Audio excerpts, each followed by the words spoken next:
Hello, everybody. Welcome to the last reaction of the week for USL and New England. All the teams have finished. This is the last one. This is Hartford Athletic as they travel to Indy 11 in a battle which, if you listen to my preview, I didn't think we were going to have a great game in this because of the fact that both teams were struggling immensely. Indy had come in losing 4 straight. Hartford Athletic, on the other hand, trying to score was like trying to pluck teeth at this point with them. So, we got the good news from the Hartford side that they had players coming back from injury. This is good news for them, especially with the USL Cup match they're going to have on Wednesday. They're going to need everybody. Now, the starters that they had in were kind of, besides Prestis and Scarlett, obviously, and Coffee, those are kind of like your only irregulars. Everyone else is kind of a backup. So, and again, I might be insulting some players. I'm not trying to. I'm just saying compared to what was on the bench, they basically were playing their subs today. And they were just hoping, and I'm guarantee you Burks was trying to get this team close or have the game close so when he brings the subs in, he can go for a win. That's what I felt like he was trying to do here. Now, 3 minutes in, that plan went to shit when Edward Kizza, former Revs prospect, scored on a header which I think it fooled Siaha, but Siaha should have saved this. In my opinion, it looked like he got a hand on it and it still went through his hands. That's what it looked like from the camera angle I saw. Now, the weird thing was, after this goal went in, shortly after, Brendan Burke picked up a yellow card for some reason. I don't know what for. I'm being honest with you, but it seems like every other game, Burke is picking up a yellow card. He's like Connor Smith when it comes to yellow cards. They love the color yellow, apparently. But as the game wore on, after that goal, Indy had chances to add on, but I didn't feel like they were that, threatening type thing, because they had the momentum for probably more than half of the first half, but they weren't really generating a lot. They had a couple of shots, but they missed the net, so they were kind of letting Hartford stay in it. And towards the 40, I want to say around 40 minutes, really towards the start of extra time, Hartford's offense woke up a little bit, and they got a golden opportunity to, I want to say, let me see if I can figure out who it was. Give me a second. I want to make sure I get it right, because they had 2 strikers, so I'm trying to get, I think it was Anaku. I'm pretty sure it was Anaku. I'd have to go back and check.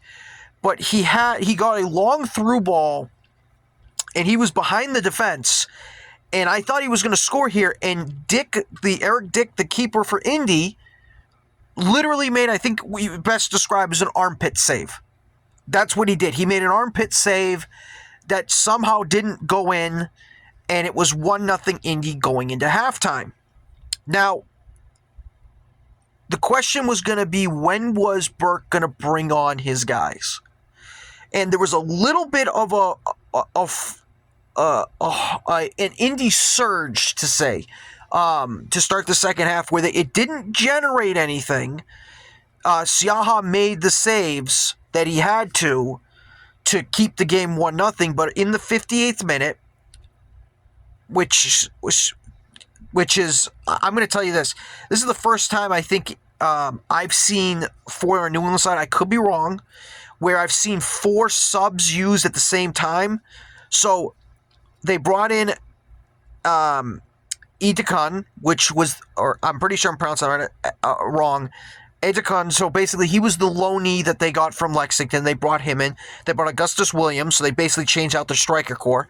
And then they brought in Anderson. Now, Sebastian Anderson, the only news that I have covered on him lately was him getting a contract extension. If you remember that video, I had talked about how he's their best playmaker, assist guy, and really, when you're looking at the wing, or you could say wingers, wingbacks, their outside backs, the outside wing play, basically, Anderson was a big presence there, and the reason why Hartford soar up the standings last year was because Anderson pushed up his game and he was becoming a big impact. He came in. Abalo also came in.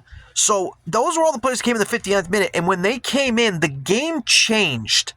It was all of a sudden, it was the Hartford team that was the one pushing and taking it to Indy, basically.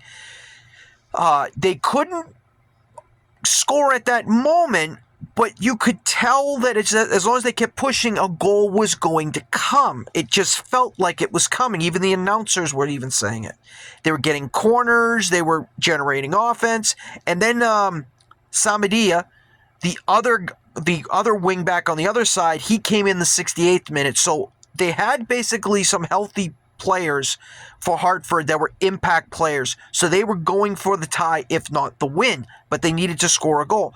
And they would score in the 74th minute following a great cross on the corner from Anderson. This is why they've missed him.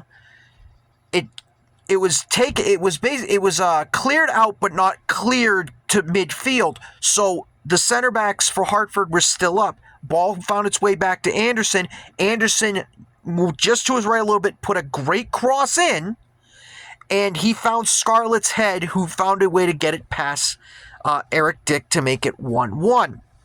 Now, both teams, after that point, did try to get the goal to score. Scarlett had a ball that went wide. It wasn't going to go in anyways. But I think that the best chance that came in the second half after Scarlett tied the game at 1 was when Kizza got in behind the defense, and the best way to describe it is he whiffed on it. It wasn't a great effort. It was an easy save for Siaha, and this game ends 1-1. From both sides, I would say if you're a Hartford fan, you should be happy for this because it wasn't a loss. You got your healthy players back, and you took it to Indy, a team that was struggling. Yes, you only tied the game. You tied the game and you didn't win it, so it's a 1-1 draw. But points are good with this Hartford team. They're now, I think, a point back of the standings in the division, the conference. So they still keep their playoff hopes alive. Indy, on the other hand, if I'm an Indy fan, even though you ended the losing streak, this wasn't a great result for you. It's gonna feel like you blew it, and especially how you didn't really give yourself a chance to extend the lead when you did, and you let Hartford stay in the game. That's gonna be a very sour taste in Indy's mouth. But Hartford, this is a big result for them because, like I said, they play Wednesday. They play Charlotte Independence for that game in the USL Cup quarterfinals. I'll do a preview for that when we get on a Tuesday night, I believe, is when I'll do it. But like I said, I think if you're a Hartford fan, you will take this result. So, take care, everyone. I will see you next time for my next previews for next week. But the next video I will be doing will be my power rankings, which has some movement. Because remember, Vermont Green is done with their season. So we're going to find out who's number 1. I can tell you who's the bottom at number 5. It's Portland. That's not a shocker. Question is, where is everyone else going to finish? So I will see you all for that when I post it. Take care. Have a good one.